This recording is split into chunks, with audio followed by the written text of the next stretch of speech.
When you're learning a language, sometimes it's not the really complex grammar that trips you up, is it? No, definitely not always. It's more those everyday moments, like just saying hello to someone or asking a simple question, maybe buying something. You feel like you should know how, but you get stuck. Absolutely. And it's because those seemingly simple interactions, they actually have these um, hidden rhythms, these kind of predictable flows and phrases that just make communication work smoothly. Right. It's like there's an underlying structure you need to grasp. Exactly. Think of them less as just words and more as like little mini rituals. They have patterns, things people expect you to say, unspoken rules almost. Getting those down, that's what really unlocks being able to just talk. And that's pretty much our mission today, isn't it? We're doing a deep dive. We are. We've got this source material. It's a document, really, that's just packed with examples of these fundamental English dialogues. Yeah, it's like a set of blueprints for common situations. Shows you how these simple back and forths actually play out. So the goal here is to take these examples and really, unpack them. We want to pull out the key phrases, look at the common structures. And find the practical stuff, the takeaways that you can use. It's about giving you a bit of a shortcut, maybe, to understanding how these everyday English conversations actually tick, so you can feel more confident jumping into them. Yeah, we're going to explore why things are said a certain way, what makes them work, and how you can adapt these patterns yourself. It should be pretty conversational, hopefully useful for you listening. Sounds good. So where should we start? Maybe with the social side of things, hmm the greetings and introductions.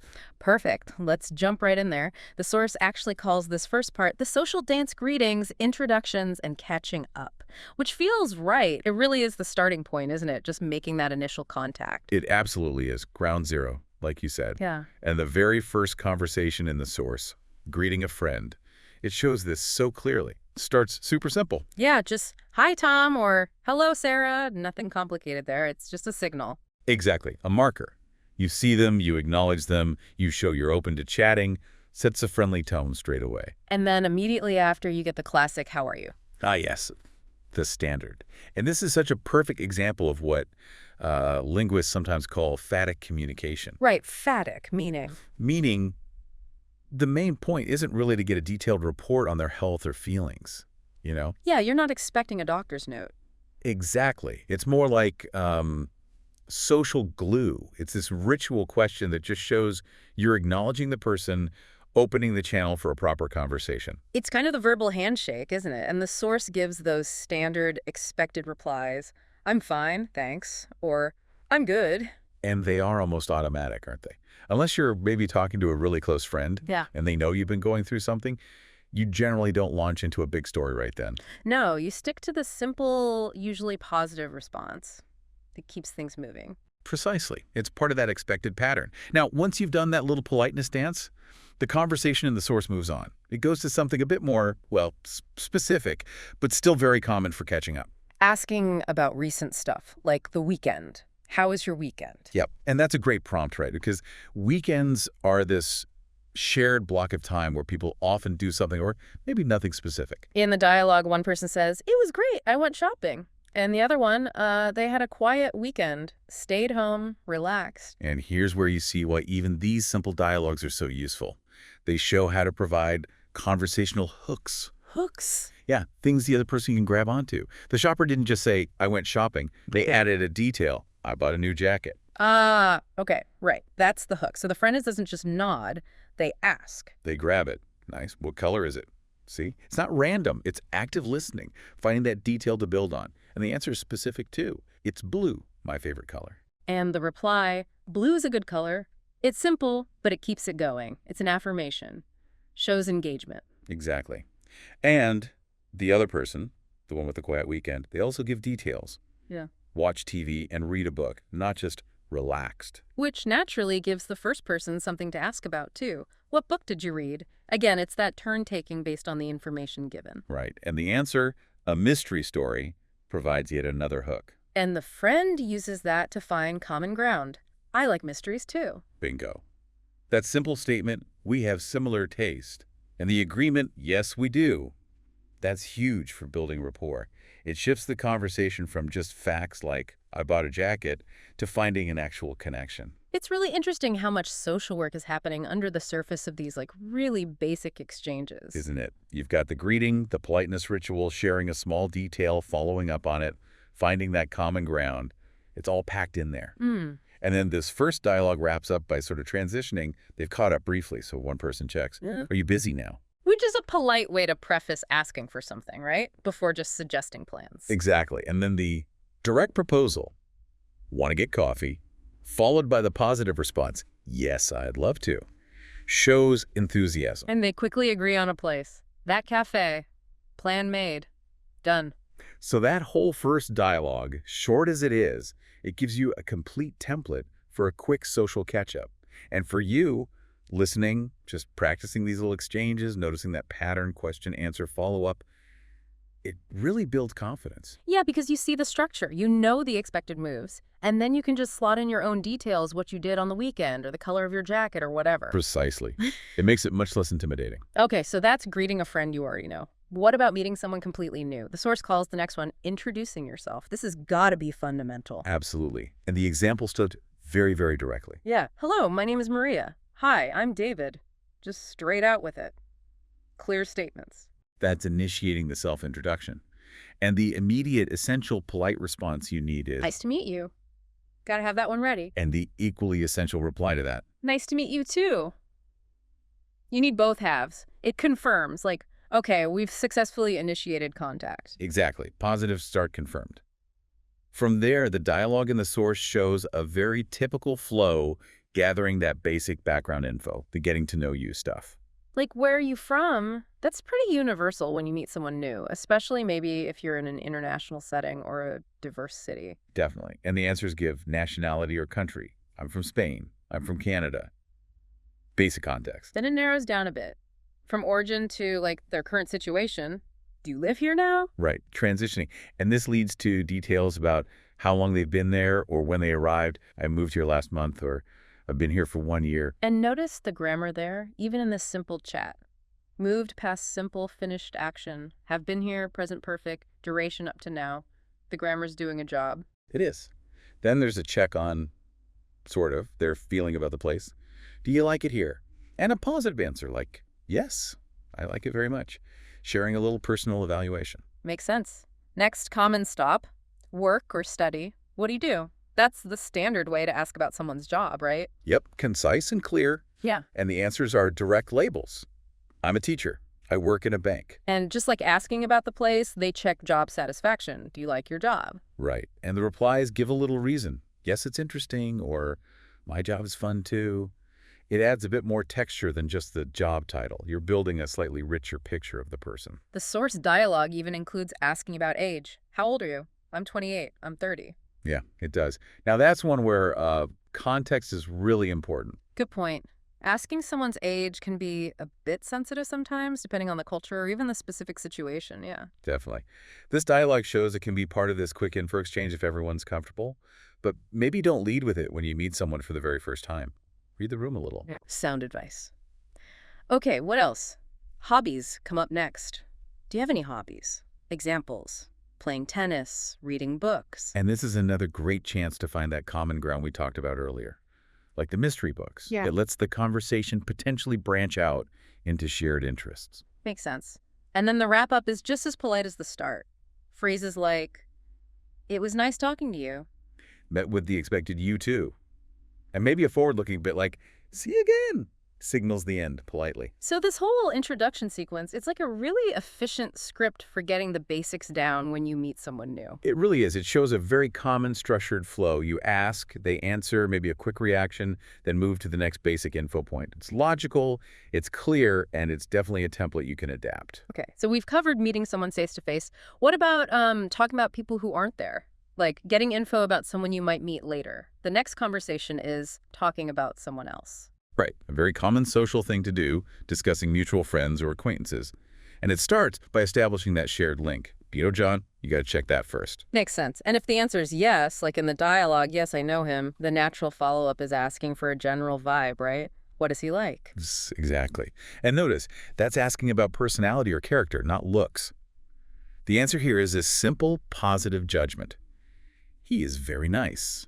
Then it shifts to the physical stuff. Is he tall? Yes, he is tall. What color is his hair? His hair is black. Even details like glasses. Does he wear glasses? No. No glasses. It's like systematically building a picture. It is a visual profile. Yeah. Then it moves into personal life details. Marital status. Is he married? Yes, he is married. And family. Does he have children? Yes, one son and one daughter. And crucially, they add more detail about the kids. How old are they? They are 5 and 7. That makes it much more concrete, doesn't it, than just saying he has kids. Absolutely. Specific details make descriptions more vivid.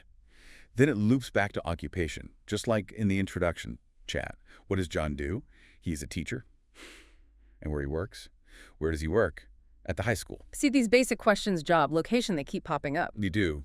And there's also an evaluation of his work. Is he a good teacher? Yes. Very good. Adding that subjective opinion, it also confirms the relationship between the speakers and this John person. Do you like him? Yes, he is my friend. Confirms their positive view. It's like mapping out the social network a bit. And they even quantify how long they've known each other. How long have you known him? For 10 years. Which prompts that reaction. That's a long time. Acknowledging the history there. The dialogue even adds how they met. Yes, we met in college. Adds another layer of background. And the whole point of this discussion seems to connect to a future meeting. The question comes up, will I meet him soon? Right, and the answer confirms it and sets a time. Yes, at my party next week, which builds a bit of anticipation. Good, I want to meet him. And I like this bit confirming the other person wants to meet too. He wants to meet you too. That's very encouraging, isn't it? Yeah. Smooths the social path. Very much so. This whole exchange is a great example of how talking about a third person works. It's a way to gather information, build connections between the people talking, and even set up future interactions. You're basically creating this shared mental file on someone. It's fascinating how structured even these casual chats can be underneath. Okay, so we've covered the social stuff, greetings, intros, talking about others. Now, the source material shifts gears quite a bit, moving into what it calls navigating practical situations. Right, this is English as a tool, getting things done, transactions, services. And the first one, conversation 4, is super practical, especially if you travel. Taking a taxi. Essential skill in many places. It starts, logically, with getting the taxi's attention. Taxi, can you stop, please? Direct, but the please softens it. Efficient. Yep. Then, once you're in, job number 1 is destination. Where do you want to go? To the airport, please. And the driver might need clarification, right? Especially in cities with multiple airports. Which airport? The international airport. Got to be clear. Ambiguity is bad in these situations. The driver then confirms they know where to go. Okay, I know the way, puts the customer at ease. Then the passenger asks those key practical questions. Time is often crucial. How long will it take? About 30 minutes. And potential problems, like traffic. Is there a lot of traffic? Not too bad right now. Managing expectations. And money, obviously. How much will it cost? About $25. Getting an estimate up front is smart. Plus, payment method. Can I pay with a credit card? Yes, I take credit cards. Covers the financial basics early. Interestingly, the dialogue throws in a bit of small talk, too.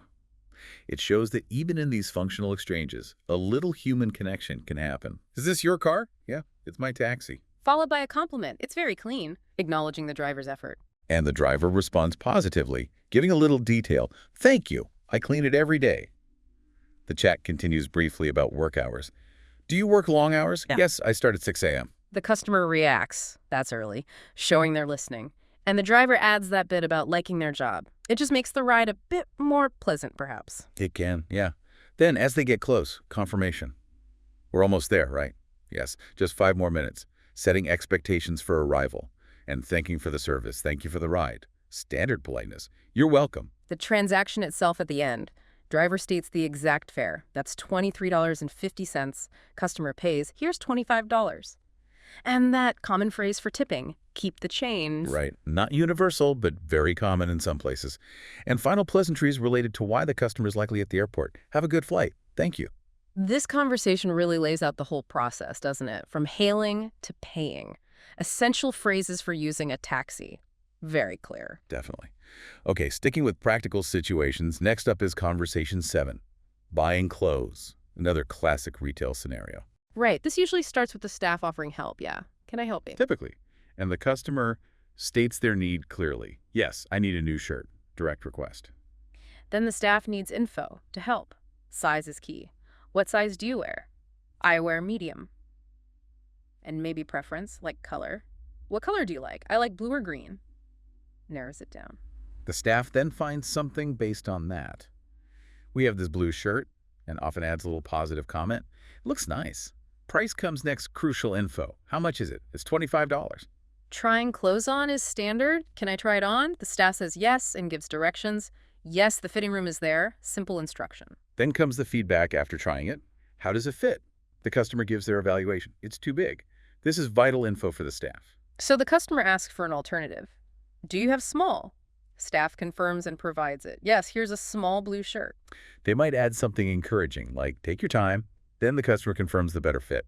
This fits much better. And the staff might reinforce that decision with another positive comment. It looks good on you. A little nudge, maybe. Once the decision is made, I'll take it. Then the practicalities. Where do I pay? At the counter over there. And checking payment options again. Do you take credit cards? Yes, we take all cards. The interaction winds down with, thanks for the assistance. Great. Thank you for your help. Standard reply. You're welcome. And that typical retail closing question. Anything else? Customer confirms. No, just the shirt today. Final pleasantries follow. Enjoy your new shirt. Thank you. Have a nice day. You too. It's a very neat little script for buying clothes. Covers all the steps. It really does. Another common practical situation, especially for travelers, is checking into a hotel. Conversation 10 covers this. Checking into a hotel. This one often uses slightly more formal language. Right, a bit more professional maybe. Starts with the formal welcome. Good evening, welcome to our hotel. Guest responds simply, thank you. Guest states their purpose clearly and formally. I have a reservation. Tells the staff exactly what's happening. Staff needs to verify. What is your name? My name is John Smith. Then they check. Let me check. Yes, I see it. Confirmation the room is ready. Is my room ready? Yes, your room is ready. Then the key info for the guest. What room number? Room 304 on the 3rd floor. Precise location details. The guest might ask about specific features they care about. Does it have a window? Staff confirms and adds a positive detail. Yes, with a nice view. Guest reaction. Great. Then clarifying essential services. Breakfast is a big one. Is breakfast included? Yes, breakfast is from 7 to 10 a.m. Note the time range. And asking where. Where is the breakfast room? On the 1st floor. Practical stuff for the stay. Checkout time, another critical piece is info. What time is checkout? Checkout is at 11 a.m. Manages expectations for leaving. And Wi-Fi. Almost everyone asks about Wi-Fi now, right? Is there Wi-Fi? Yes, free Wi-Fi everywhere. But the crucial follow-up is... But the password. What's the password? The password is Hotel123, essential detail. Yep. Asking for directions within the hotel is common too. Where's the elevator? Just around that corner. And understanding room access. Do I need a key card? Yes. Here's your key card. Receiving the key is the final step of check-in, really. The interaction wraps up with thanks. Thank you for your help. And the staff's standard pleasantry. Enjoy your stay, Mr. Smith. Followed by good nights. Again, a very clear sequence covering the specific questions and info needed for a hotel check-in. Very structured. Yeah. Okay, one more in this practical section. Conversation 13, renting a car. Another common transaction requiring clear communication. Starts with stating the need. Hello, I want to rent a car. Staff acknowledges, of course. Then straight into the key details. Duration. For how many days? For 3 days. Preference, like size. What size car do you want? A small car, please. Staff might offer a specific model. We have this Ford Focus available. Price needs clarification. How much is it per day? It's $40 per day. And insurance is often a separate important point. Is insurance included? No, insurance is extra. And its cost. How much is the insurance? $15 per day. Making sure the customer understands all the costs involved is key. Requirements are covered. Payment method. Do I need a credit card? Yes, we need your credit card. No. Standard procedure. Then logistics, pickup and return times. When can I pick up the car? You can take it now. What time do I return it? By 5 p.m. on the return day. Specific constraints. Fuel policy is another one to get clear. Do I need to fill the gas tank? Yes, please. Return it with a full tank. And where to bring it back? Where do I return the car? Right here at this office. Avoids confusion later. Verification is needed too. Driver's license. Do you need my driver's license? Yes, I need to see your license. Customer provides it. Here it is. Final steps. The paperwork. Please sign here. On this line, please. And getting the keys. Here are the keys to the car. Completes the transaction. And a final safety wish. Thank you. Have a safe trip. This dialogue really highlights the detailed back and forth needed for a rental. Lots of specific terms and conditions to confirm. Yeah, very functional language. Okay, so that wraps up the practical transactional stuff. The next section in the source shifts focus again. It's more about getting information and asking for help. Maybe when you're confused or need clarification. Right.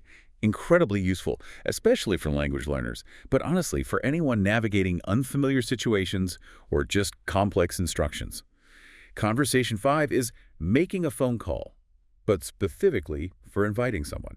Phone calls have their own little rules, don't they? Starting with hello when you answer. Yep, and the caller usually identifies themselves and asks for the person they want. Hi, is this John? The person confirms if it's them. Yes, this is John. Then the caller needs to say who they are. Hi, John, it's Mary. Crucial step. Allows recognition. Oh, hi, Mary. That casual expression of knowing who it is. And often, even on the phone, you get that quick how are you exchange. Fulfills that social check-in function again. How are you? I am fine, thanks. And you? I'm good. Then stating the reason for the call, sometimes prompted, where are you calling? Mary is direct. I want to invite you to dinner. Sets the purpose. Now, the details of the invitation are key. When and where. When? This Saturday at 6 p.m. Where? At my house.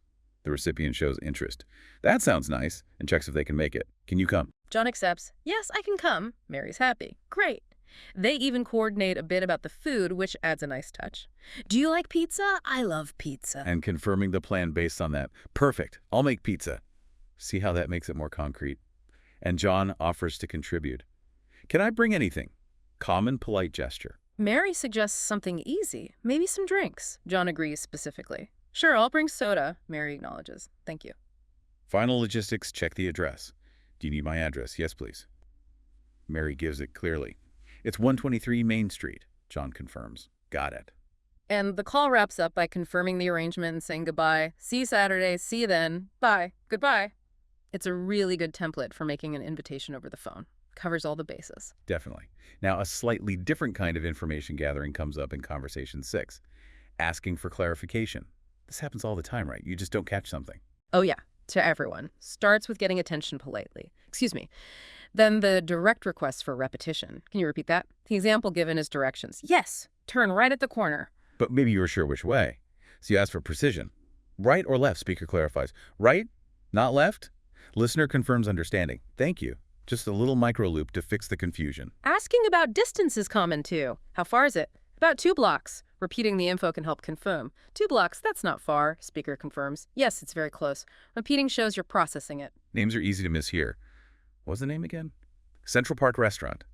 And if it's still unclear, asking for spelling is totally okay, even essential sometimes. Can you spell that? Centralpark. And thanking them again. Don't hesitate to ask for spelling. Good advice. What about understanding words? The dialogue has asking about cost. Is it expensive? But expensive means different things to different people. Exactly. So the other person asks for clarification on the question. What do you mean by expensive? The asker defines it. More than $20 per person. Now the speaker can give a useful answer relative to that. No, about $15 per person. Listener reacts. That's good. Negotiating meaning. And times. AM PM can be tricky. What time does it open? Maybe the speaker didn't hear the question. Sorry, what did you ask? What time does it open? They give the time. It opens at 11 a.m., asking about closing. And it closes. It closes at 10 p.m. But here's a classic confusion point the source includes. The listener doesn't get the PM part. I don't understand 10 p.m. Ah, right. So the speaker clarifies using simpler terms. 10:0 at night, listener confirms. Now I understand. Thank you. Problem solved. The whole interaction ends politely. You're welcome, offering further help. Anything else? No, that's all. Final thanks. Thanks for your help. Friendly close. No problem. This dialogue is gold because it gives you the phrases for those moments of confusion. Essential toolkit. Totally agree. Okay, building on asking for info, Conversation 12 is asking for recommendations. Super useful if you're new somewhere. Definitely. And it starts by setting that context. Excuse me, I'm new here. Signals why you need help. The response is welcoming. Welcome. Can I help you? Yes. First request, a common need. Where's a good restaurant? The response gives a suggestion and general location. There's a nice one on Main Street. Then checking specifics. Type of food. What kind of food? Italian food. Adding a positive comment helps. Very delicious. Price level's important too. Is it expensive? No, it's quite reasonable. A quick thanks. Thank you. Then moving on to another, need coffee. Any good coffee shops? Yes, try Coffee Corner nearby. Distance is key. Is it far from here? No, just 2 blocks away. Checking walkability. Can I walk there? Yes, it's a short walk. Very practical questions. Next, a bookstore. What about a bookstore? There's one next to the coffee shop. Good news for the asker. Perfect. checking if it has what they need. Do they sell English books? Yes, they have many English books. Specifics matter. Asking about leisure now parks. Any nice parks around here? City Park is very beautiful. If it's further away, asking about transport. Can I go there by bus? Yes, bus number 5 goes there. And the crucial follow-up for bus travel. Where's the bus stop? At the end of this street. Gotta know where to catch it. The conversation wraps up with comprehensive thanks for all the suggestions. Thank you for all your help. Standard reply. You're welcome. Final check. Anything else? No, that's all for now. Signals the end of the requests. And final pleasantries wishing them well. Enjoy your time here. Appreciative response. Thanks. Have a nice day. And the reciprocal. You too. This dialogue is a great model for how to ask for various recommendations and get the details you need, location, distance, specifics, blueprint for exploring. Absolutely. Okay, we've hit social basics, practical tasks, and getting help. The final section in our source material is about talking about yourself and your life. These feel a bit more personal, maybe, building connections beyond just transactions. Exactly. Sharing a bit more. Conversation 8 is a very common one. Asking about someone's day, that daily check-in. Starts with those standard questions. Hi, how is your day? Simple, positive reply. It was good. And immediately asking back, how about yours? Keeps the ball rolling. The other person was busy. My day was busy. Which invites follow-ups, right? Why busy? Precisely. So they ask for details. What did you do today? One person worked. I worked all day. The other went to school. I went to school. Simple answers, but they open doors. For the worker, they ask about the job specifics. Where do you work? I work in a store. And satisfaction. Do you like your job? Yes, it's nice. I meet many people. Gives a reason. The listener encourages. That sounds good. For the student, they ask what they study. What do you study? I study English. See? Very relevant for our listeners. This is a conversation you might have. And acknowledging the challenge. Is it difficult? Sometimes. But balancing it with enjoyment. But I like it. Captures that reality of learning. And a very relatable topic. Food. Did you eat lunch? Sharing specifics. Yes, I had a sandwich. The other had pizza. I had pizza for lunch. And the reaction to pizza shows shared taste again. Pizza is delicious. Yes, I love pizza. Simple agreement builds that little connection. Finally, they look ahead briefly to the evening. What'll you do tonight? One plans TV. I will watch TV. The other plans family time, asking back. You. I will call my family. A nice comment on that. That's nice. And it ends with well wishes and confirming the next meeting. Have a good evening, you too. See you tomorrow. So this covers daily routines, work study, meals, near future plans, all very standard, comfortable chat topics. Definitely. And building on that study theme, Conversation 9 is specifically talking about English study. Highly relevant if you're learning. Starts by confirming the shared interest. Do you study English? Yes, I study English. Then asking about duration. How long have you studied? For 6 months now. Gives context. Just like asking about a job, they cover the experience. Is it difficult? Sometimes, but I enjoy it. That balance again, where they study. Where do you study? At a language school. How often? How often do you go? 3 times a week. Shows commitment. Homework reality check. Do you have homework? Yes, every day. Then identifying specific challenges. This is key for learners. What's the hardest part? Speaking is difficult. And the other person validates that feeling. I agree. Speaking is hard. Finding solidarity. They contrast it with an easier skill. Reading is easier for me. Allows comparison, sharing experiences. Study methods come up. Do you watch English movies? Yes, with subtitles. Evaluating the method, that's a good way to learn. Adding another, I listen to English songs too. Just walking around. Well, the conversation just continues as you walk. It's a simple but really effective way to find that immediate common ground, or just to understand what the other person's up to in that moment, their context. And speaking of common ground, or maybe reconnecting, the sources also show how people start talking when they haven't seen each other for a bit. Ah, yes, catching up after some time apart. This is where we see those classic phrases, isn't it? Like, long time no see. And nice to see you again. Like in that dialogue. Ah, David, long time no see. Nice to see you. How have you been? I'm good. Nice to meet you again too, David. It's very neat, very concise. It feels like those phrases, long time no see, they're like instant signals, aren't they? They really are. Long time no see immediately says, hey, I recognize it's been a while. And it usually implies, pleasure that you've bumped into each other. Yeah, it feels warmer somehow than just a plain hello, if you know it's been ages. It acknowledges your shared history, maybe. Absolutely. It flags that relationship context. And then after that acknowledgement, the conversation just naturally flows into catching up. Right. Which, as we see in that other example, long time, Oh, let's see, what are you doing here? Oh, hi. Yeah, same as you. I expect just shopping can lead straight back into talking about what you're doing right now. Exactly. Same kind of question as where are you going? But now it's framed within that context of reconnecting after a break. So these building blocks, the greetings, asking about what people are doing, the phrases for reconnecting, they form this kind of essential social toolkit. Yeah, the infrastructure for conversation. They establish the connection, show you're ready to talk, and give you immediate ways for the conversation to actually develop. Okay, so that covers the initial pleasantries. Now moving on. Section 2 seems to shift gears quite a bit, doesn't it? It gets much more practical. It really does. This section is all about, well, navigating practical problems and making requests. It's the getting stuff done part of everyday talk. Right, so dealing with things breaking, losing stuff, needing help with something. Making plans, arranging appointments, buying things, all that practical real-world activity. And the sources show people directly asking for help, stating the problem clearly. Yeah, like, my laptop suddenly stopped working. Can you help me fix it? It's very clear. Here's the problem. Here's the request. Or did you see my mobile phone? Yeah. Problem, lost phone, implied request, help me find it. Or the more formal one, asking for directions in a store. Could you please tell me where the section for laundry stuff is? Specific information needed to do something. And these examples, they don't just show how people ask for help, but also how others respond. That's key. People offer help, like, let me see. Or they ask questions to understand better. Like, what happened? Yeah. Or, have you tried to restart it? Clarifying questions. Or they suggest solutions.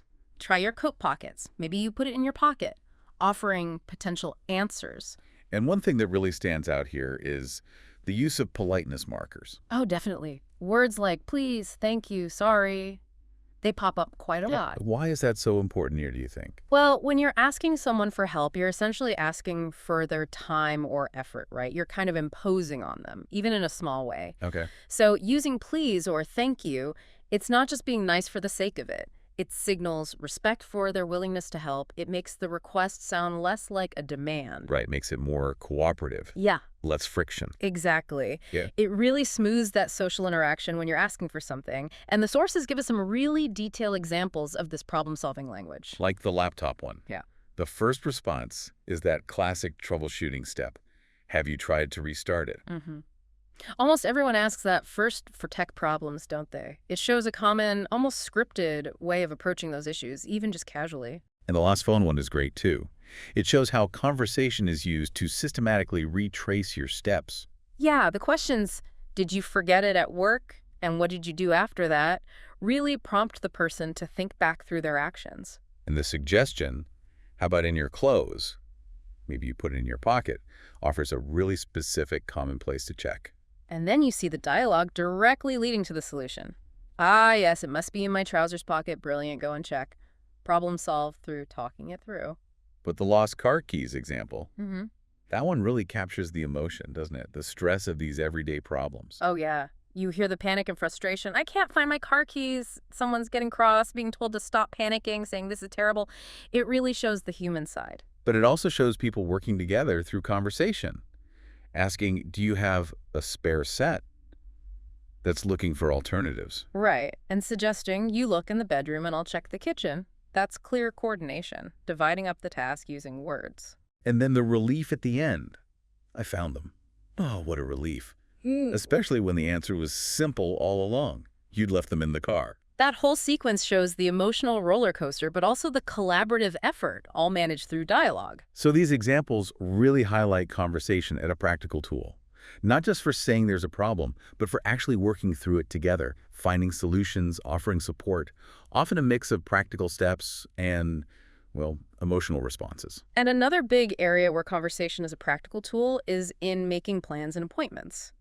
This is less about reacting to problems and more about proactively organizing things. Yeah, arranging to meet up, inviting people to things, scheduling more formal stuff like doctor's visits or restaurant bookings.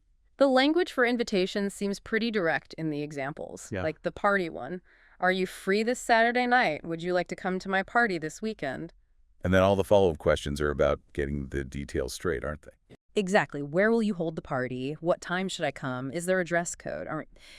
These specific questions make sure everyone's on the same page about the logistics. And there seems to be a bit of negotiation around time sometimes. It's not always super strict. Right. You see phrases like around 7 p.m. or around 8 p.m. suggests a bit of flexibility. Or sometimes a specific time is proposed, but maybe tentatively. Like, are you guys free Sunday morning, say, at 9 a.m.? Using say makes it feel like a suggestion you could potentially adjust. Hmm. And that shopping date planning dialogue is a perfect example of a multi-step planning process happening entirely through conversation. Yeah, it goes from the initial idea, do you want to go shopping? Yeah. And the enthusiasm, Yeah, totally. To figuring out where to go, the mall, maybe King of Prussia specifically for prom dresses. then proposing and agreeing on when, say at 9 a.m. on Sunday. And finally, nailing down the exact meeting spot. Shall we meet at the bus stop near Trader Joe's? Each step needs clear communication and agreement.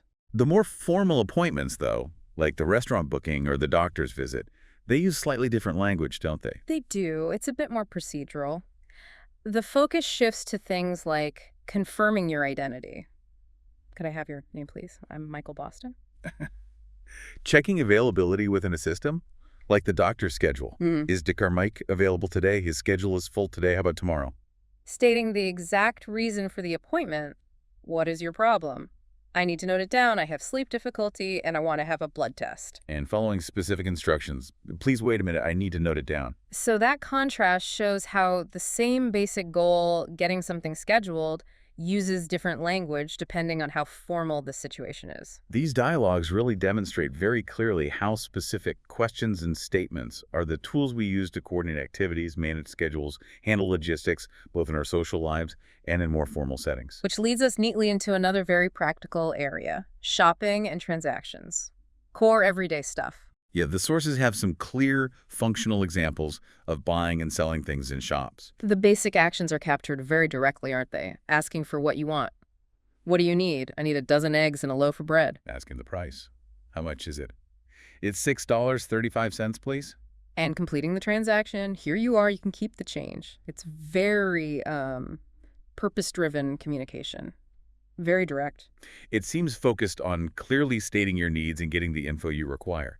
The price question, how much is it, is super simple, universally understood. And checking if everything's covered often uses simple phrases too, like anything else, or is that all? The shirt purchase example adds a bit more detail, though.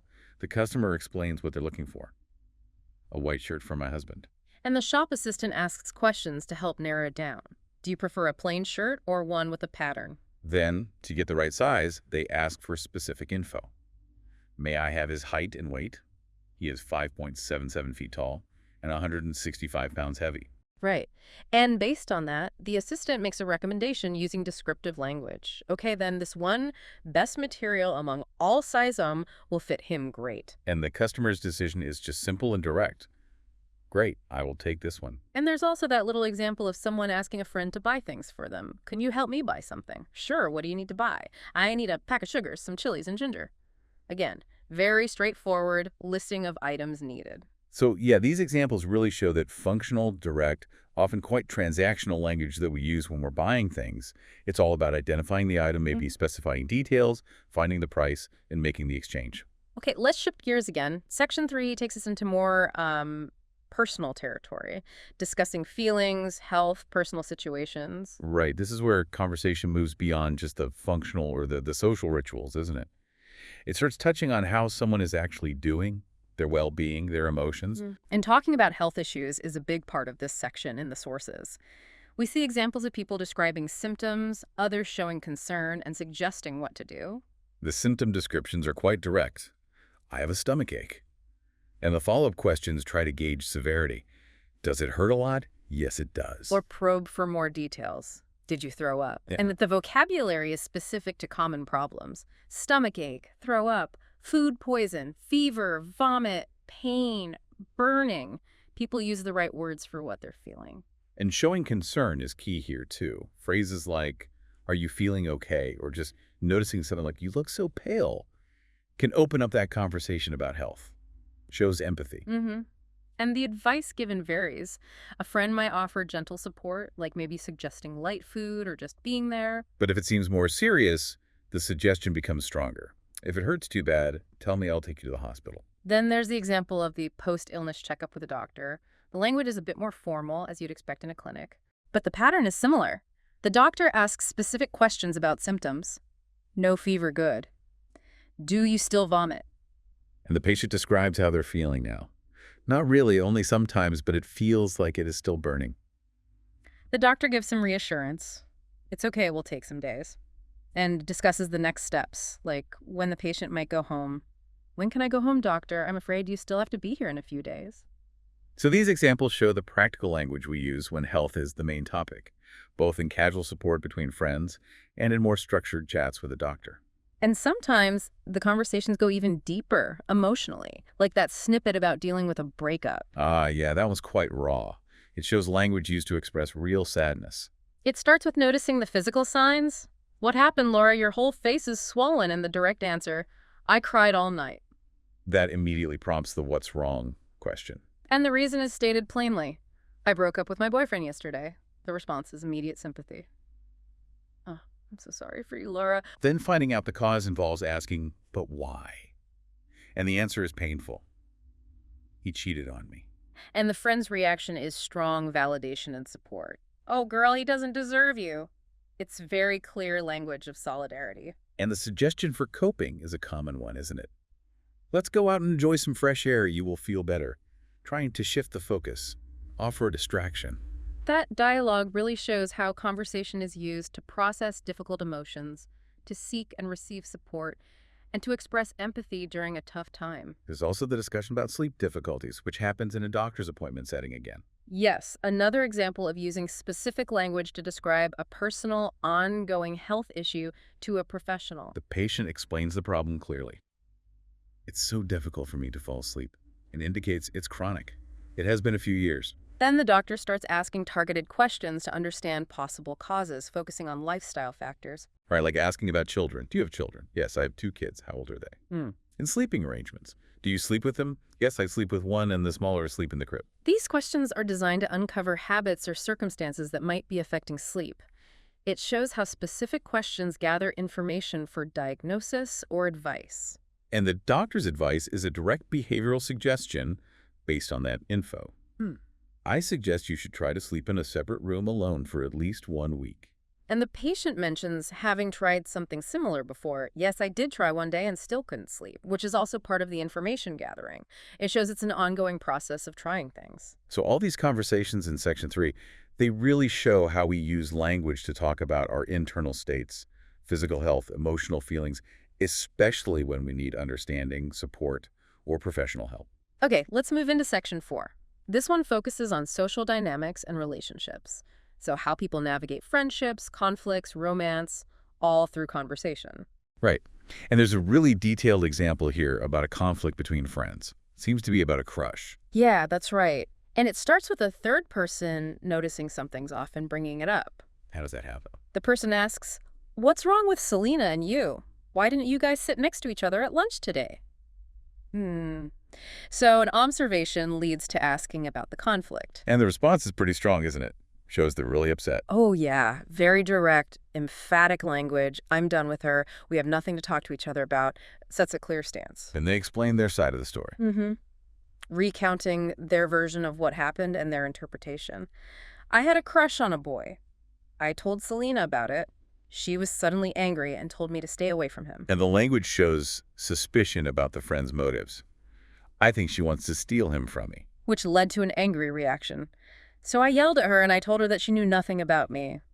It really lays out the hurt, anger, suspicion involved. And the friend listening then probes a bit, points out the communication breakdown. Yeah, asks, why didn't you listen to her reasons? And the answer is telling, well, I was angry. Shows how emotion got in the way of talking it through. So the advice given is all about communication. Pretty much. Focused on talking it out and considering other possibilities. I think you guys should explain everything to each other. Perhaps she just wanted to prevent something bad from happening, suggesting maybe there was a misunderstanding. Yeah, the person seems to consider it. Yeah, you're right. So that whole snippet is a great example of how complex friendship issues involving things like jealousy and anger get discussed, and how advice often centers on improving communication and seeing the other person's perspective. And staying on the theme of relationships, The sources also touch on dating and romance scenarios. Yeah, so several bits and pieces about how attraction and potential relationships are discussed. It shows how people describe potential partners, right? Like for the blind date. Mm-hmm. The description focuses on positive traits, both looks and personality. He is very handsome, very friendly face, bright smile, beautiful blue eyes, and smooth skin. And specific physical details are mentioned as a plus, linked to preference. He is 6'3". I know you like tall guys as well. So it's kind of selling the potential date, Then there's the discussion about how to approach a crush. Friends giving advice. which ranges from general pep talks like, you have to step out of your comfort zone, bro. To suggesting a really specific, maybe slightly crazy plan. Right. Create a situation like dropping something on her shirt, apologizing, and asking for her contact info to make it up to her. That's quite a strategy. Does it work? Well, the follow-up conversation, the coffee incident, reveals it didn't, which is actually quite insightful How so? because the friend who suggested it is initially shocked. How was it, man? Did you succeed? No, oh my God, why? Your plan was perfect. You couldn't have failed. And then they analyze why it failed. Exactly. The analysis is pretty blunt. Dropping coffee and someone wearing a white t-shirt is not a good idea. She will think you had the intention to harm her. It gives direct feedback on why the tactic backfired, highlighting how it could be misinterpreted. It also captures the disappointment, doesn't it? I thought she and I were meant to be. In facing the rejection, it seems like she rejected me immediately. But then, in sharp contrast, there's that other scenario, the unexpected connection. Yeah, where someone approaches Andy directly. Right. Excuse me, are you an Andy from the business department? Yes, I am. I really want to exchange trans accounts with you. Very direct, totally unprompted, and it works. And the reaction is pure joy, isn't it? Using that idiom, I'm on cloud 9. Exactly. And the friend's response flips instantly from analyzing failure to celebrating success. I think you've just found your fate, and Quinny, congrats, man. And offering encouragement for the next step. Do you think I should text her? Definitely, bro. Girls love that type of boyfriend. So taken together, these snippets give a really interesting window into how attraction, shyness, making a move successfully or not, and all the feelings around it get talked about among friends. It's a mix of playful advice, analysis, sympathy, and excitement. Okay, let's shift to section 5. This covers some really core parts of daily life: work, study, and living situations. Lots of everyday chat happens here. Absolutely. Starting with jobs and promotions, the sources show some simple ways people check in about work and share good news. Like asking, how is your new job going? And getting positive responses like, it's great, I'm just a bit busy. Or describing colleagues as very friendly and nice to me. And the supportive reactions are pretty standard too, aren't they? It sounds like a great working environment, or I'm very happy that you love your new job, just positive reinforcement. And sharing news about a promotion is straightforward. How about yours? I'm doing well, I just got a promotion. Followed by equally clear congratulations. Oh, congratulations, you always work so hard. Shows those common patterns for professional updates and mutual support. Now, a much more detailed set of examples comes from university life and roommates. This covers a lot, from moving in to dealing with major problems. It starts with the basic introduction. Hi, I'm Marshall. I guess I'm your new roommate. Hi, I'm sort of nice to meet you. Simple enough. But then they quickly get down to practicalities, don't they? Establishing whose side is whose. This is my side, and that will be yours. Asking about majors. What is your major? Shows the practical needs driving that first chat. But what's really insightful, I think, is that later conversation where Marshall and Ted proactively discuss expectations. That's crucial for living together. Yeah, they cover a lot there, dividing the space, agreeing on decoration style. What is your style? I'm in the funky retro style. How to handle chores. We will split the chores equally. Rules about guests. How do you feel about guests? I have a girlfriend, if you're okay with it. It's study habits. How do you like to study? I like listening to music. I like studying in silence. Okay, we can schedule our study time differently. Even future plans, like holidays. That detailed chat really shows how important proactive communication is when you share a space. They're using language to set boundaries, agree on rules, manage differences before they cause problems. Yeah, like figuring out the study time thing. And the tone seems optimistic initially, doesn't it? Decorate the room together will be so much fun. Sure, I'm cool with that. They're starting off on a positive note. Which makes the contrast with the other roommate's story even starker. the one Mike tells Lucas about his difficult roommate. Oh, yeah. That part of the source is like a catalog of complaints. It's rich with language used to describe conflict and frustration in shared living. Mike sums it right away. I have a roommate, but I don't like him, have so much trouble living together. And states the core problem. We just can't get along. We have nothing in common, and his annoying behaviors are driving me crazy. And the specific complaints are really detailed, using quite vivid language. He's described as slobby and unorganized. With concrete examples. Leaves his shoes and socks on his bedroom floor. And detailed complaints about shared areas like the kitchen, leaves dishes in the sink, leaves dirty pots and pans on the stove, doesn't put away leftovers. Bathroom problems, too. Leaves his dirty clothes or towels in the bathroom and toothpaste splatter. It paints a picture. And it's not just about messiness. It's also about disrespecting schedules. Comes home at 2 a.m., banging the door, sets up the alarm at 7 a.m., but never gets up. And personality issues. Being needy, depending on Mike, for social life and emotional support.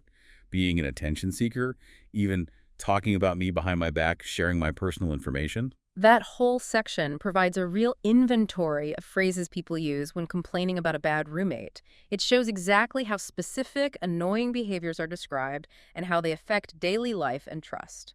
And Lucas's advice focuses on, again, communication and boundaries. You can set up some limits. You should let him know his behavior is causing a rift.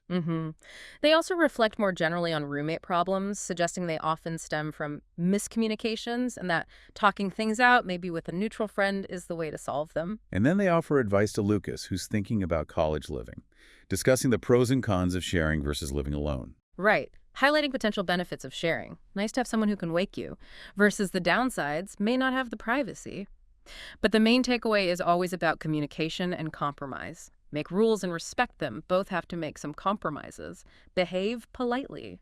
So these roommate dialogues, taken together, give a really deep look at the communication involved in shared living, from setting things up hopefully to complaining in detail when it goes wrong and offering advice on how to manage it. Next up, the source gives us that really detailed interview example discussing academic achievements and future plans. Right, the interview with Jaden, who won a competition. It starts with the standard intro stuff. Can you introduce a little bit about yourself? My name is Jaden Thomas. And explores his background, why he chose the school, taken care of by all the college staff. It even gets into relationships, like his favorite teacher, Mrs. Johnstone, is she a chemistry teacher? Yeah. Yeah. And a personal story about her, invited to her Christmas party. Shows how personal bits weave into academic chat. And sharing the news involves thinking about how others will react. Has she been told? Not yet. Probably she will be so proud of you. I hope so. Then it gets into the practicalities of how he prepared. The resources, given many useful books. The effort, so you were revising a lot. The structured practice, tested every week. And how that helped him. I knew what I needed to improve, identifying weaknesses. And then he shares that really unusual study technique. Oh yeah, the songwriting. When I had to memorize something, I usually wrote songs about that. The interviewer's reaction, wow, can you sing or play musical instruments? Wow, shows real surprise and interest. It's a memorable detail. But maybe the most surprising part is his parents' reaction to him winning. Definitely. How did your parents feel? You might think that they would be very excited. Yeah. Yeah, but they only told me that I was just luckier than other students. The interviewer is clearly taken aback. Yeah. Oh, really? That sounds strange. And Jaden explains their reason. My parents didn't want me to be overconfident. Which is fascinating, isn't it? It reveals a specific parenting approach or maybe cultural view. And his own motivation wasn't just pure passion, it was practical too. I just wanted to get the prize because it can be used when I apply to university. Very direct. And finally, they talk about the future, what he wants to study, material science and chemistry, and his dream university. Everyone wants to go to Cambridge. Ending with the interviewer praising him, "You are also excellent," and Jaden being modest, "No, I am so normal." That whole interview provides a really rich look at the language used around academic life achievements, preparation, motivations, goals, even different ways of reacting to success. Okay, and still in Section 5, there's that really unusual story. The unexpected home situation. It reads almost like a little play. It does. Winship and Lewis come home and things are just weird. Saw the doors and windows of their house opened, instantly creates unease. And they check if they messed up. Did you forget to lock the door? No, you locked it. I even checked it twice.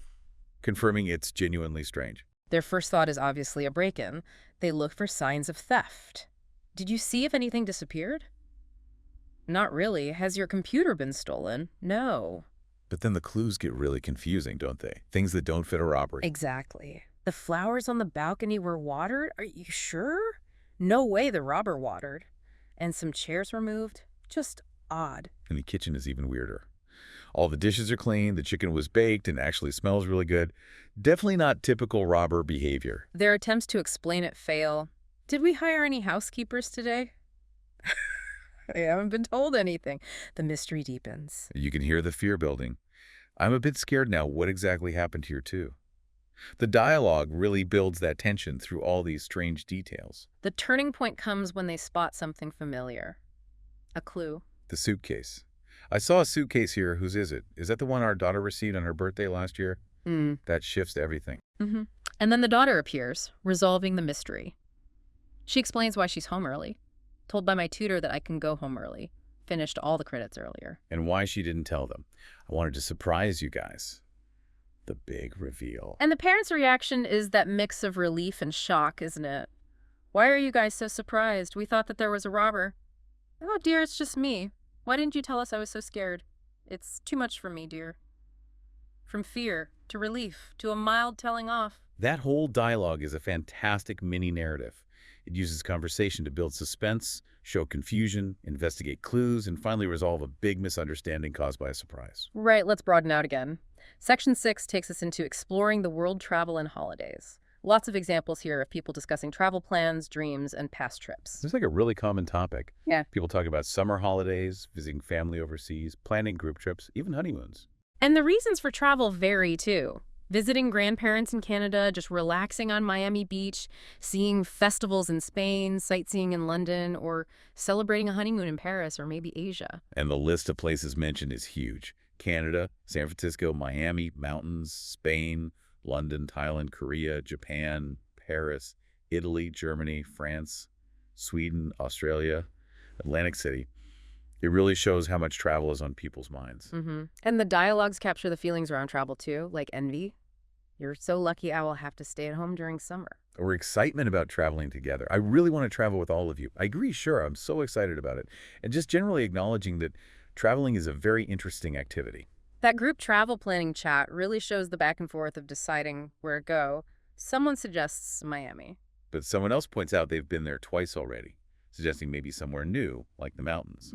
Shows a preference for novelty. Then Spain comes up with a specific attraction of the bullfighting festival, and London, focusing on sightseeing opportunities like the Tower or the Harry Potter tour. They talk through the options and agree on London. And the honeymoon planning shows that negotiation within a couple, doesn't it? One person wants Paris, is seeing it as romantic. But the partner wants something new, suggesting Asia instead, like Korea or Japan. And the first person considers it. That's not bad. I think it's quite a good idea. Yes, so I am thinking of it. Balancing different desires. So these conversations really show the language used to express what you want from a trip, suggest places, weigh up the pros and cons, and eventually agree on a destination. And beyond just planning, the sources are full of people talking about specific travel experiences, recounting the details. Yeah, sharing what they actually saw and did. San Francisco is noted as so far away. Canada was visited before, but maybe not explored much. Spain has the bullfighting festival. London has specific sites like the Tower of London and the Warner Brothers studio tour behind the scene of Harry Potter films. Very specific attractions. Asian destinations get described with cultural or sensory details. Thailand is Golden Pagoda's land and street food paradise. Germany's Berlin linked to the Berlin Wall and Brandenburg Gate. Paris is a wonderful city with the Eiffel Tower, Louvre Museum. Japan gets quite a lot of detail. The beauty of cherry blossoms, landmarks like Tokyo Tower and Mount Fuji, cultural stuff like wearing a kimono, and especially the food, Japanese cuisine. Freshness, sushi, shabu-shabu. Atlantic City described by its beaches for surfing and swimming, watching the sunset, and eating seafood like lobster and grilled oysters. People use descriptive words like very beautiful scene, sounds so great, amazing place, wonderful city to share their impressions. And sometimes a lasting impact is mentioned, like getting addicted to shabu-shabu after Japan, specific memorable detail. These bits really show how we use language to share travel memories, recommend experiences, and convey what a place felt like. And finally, within travel, the sources touch on the practicalities, rules and problems, specifically planes and luggage. Right? Like the keep your seatbelt on dialogue. It highlights a specific safety rule on a plane. It explains the reason. We haven't reached a certain height for the plane to be stable. It also points out the need to listen for updates. Please pay attention. Our captain will announce it. Shows how instructions are given and explained. And the lost luggage one details that stressful situation, stating the problem clearly. My baggage didn't come out. I've been waiting for it for so long. And the process for reporting it. Giving passport and flight number. May I have your passport or flight number, please? And resolving confusion about the reclaim number. Your baggage reclaim number is number 4. Oh, 4! I saw 3 on the board. Highlighting a common issue information changing. There was a change after, maybe you didn't notice. And how it's sorted out by checking and confirming. So these show that functional communication needed for travel-specific situations, like safety rules or problem-solving with lost items. Okay, so the last section, section 7, seems to bring us back to learning in language itself, doesn't it? Connecting this whole deep dive back to the source's potential purpose. Yeah, it seems that way. The source material actually includes the phrase, everyday English conversations practice easy, just as a title or label. Right, which kind of suggests that these conversations we've been dissecting are maybe intended as practice material. That seems a reasonable interpretation. And if you think about it, the examples do often fit that description of easy everyday English. They mostly use common words, fairly simple sentences, direct questions and answers, covering topics that are immediately relevant for everyday life. So it links what we've analyzed back to someone potentially using this to improve their own English for these kinds of situations. Exactly. Then there's that other slightly odd thing in the source structure. The passive voice title. Yeah, the title that just says the passive voice, but then the conversation that follows is that detailed interview with Jaden about winning the competition. Which, as we discussed, is all about his experiences and plans, not about grammar rules. Right. So based only on what's provided in the source, it looks like the main focus is on showing practical language use in natural dialogue. Even if a grammar term appears as a label, the actual content is the conversation itself. The interview is just a good example of practical English chat. Whatever grammatical features it might or might not contain aren't the focus of the dialogue itself. It seems to emphasize the practical use of language over explicit grammar talk, at least in these examples. Okay. But the source does explicitly show some really important communication strategies, doesn't it? Things crucial for making sure you understand each other. Oh, definitely. Clear examples of asking for clarification when you didn't hear or understand something properly. Using phrases like, could you repeat that? Or how do you spell it? Essential tools, really. And repeating information back to confirm it, especially with details like phone numbers. That back and forth in the phone number example. Wait, can you repeat that? Okay, 0774. And then correcting the mistake. No, the last number is 1, not 5. Yeah. That ensures accuracy. Mm-hmm. And also signaling when you have understood. Using phrases like, okay, I got it, or, oh, I got it, closes the communication loop. So these examples show that good communication isn't just about talking, is it? It's also about listening actively, checking understanding, confirming details, practical skills for clearer conversations. Especially when specific information, names, numbers, addresses is involved, those strategies prevent errors. Right. So if we pull all of this together now, we've really covered a lot of ground digging into this stack of everyday English conversation. We really have seen how language works for everything from simple greetings to navigating lost keys or shopping trips to planning parties and doctor's visits. Discussing health worries and breakups, dealing with roommate nightmares and school successes, planning holidays. It's a huge range. And the real value, I think, is seeing English actually doing things in all these common, relatable contexts. By looking closely at these snippets, you, the listener, hopefully get a feel for the common phrases, the usual ways conversations flow, the patterns people naturally use. It's not just about learning words, is it? It's about understanding the flow, the structure. Exactly. And understanding those patterns can make you feel more confident, I think. You can anticipate what might come next or have a better idea of what to say yourself in similar situations. It makes you a better communicator, maybe a better listener, too. It takes it from abstract rules to how English actually works day to day. Getting things done, sharing things, just connecting with people. Shows that even in really simple chats, there are often these underlying structures and strategies being used. Absolutely. So as we finish up this deep dive, maybe here's something to think about. Mm-hmm. Just how much is packed into these short, everyday exchanges? Mm-hmm. All the information, the emotion, the planning, the relationship work. Yeah, it's quite incredible when you stop and think about it. And what else might be going on? Maybe things unsaid, conveyed through tone or Mm. body language, things obviously not captured just a transcript. Yeah, What might be happening beneath the surface? that's a great point. These snippets are just the words. So the final thought for you, listening. What small details, what unspoken cues, maybe what hidden intentions might you be missing in the everyday conversations happening around you? It's a reminder, isn't it, that even the most casual chat can have hidden depths.